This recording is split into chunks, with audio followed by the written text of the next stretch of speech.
बहुत समय पहले राजस्थान में बसे एक छोटे से गांव प्रतापगढ़ में एक रहस्यमयी कथा प्रचलित थी।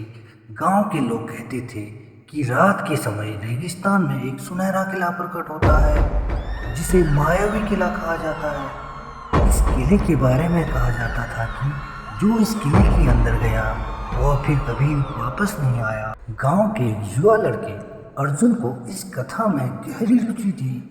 उसने बचपन में इस किले के बारे में सुना था। अर्जुन साहसी था और उसने ठान लिया था कि वह इस रहस्य को सुलझा कर रहेगा।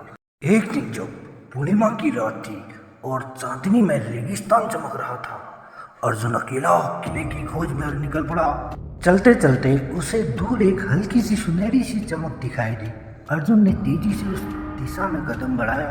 देर बाद उसे सामने एक अद्भुत सुनहरा किला दिखाई दिया जो सचमुच मायावी लग रहा था। उसकी दीवारें सोने जैसी चमक रही थी। लेकिन अर्जुन ने साहस जुटाकर किले के दरवाजे को धक्का दिया और अंदर प्रवेश किया। किले के भीतर हर चीज चमकदार और अद्भुत थी, लेकिन चारों ओर अजीब सा सन्नाटा था। जैसे ही अर्जुन उस कक्ष में पहुंचा, उसके सामने एक वृद्ध साधु प्रकट हुआ। साधु ने कहा, यह किला केवल उनका है जो लालच से मुक्त है। जो इसे खोजता है उसे अपनी नीयत का परीक्षण करना होता है। अगर तुम पास हो तो ये किला और खजाना तुम्हारा, और अगर तुम फेल हो तो तुम्हारी मौत निश्चित है। अर्जुन ने डरते हुए साधु से कहा, मुझे किला और खजाना नहीं चाहिए, मुझे तो सिर्फ इस रहस्य को समझना है।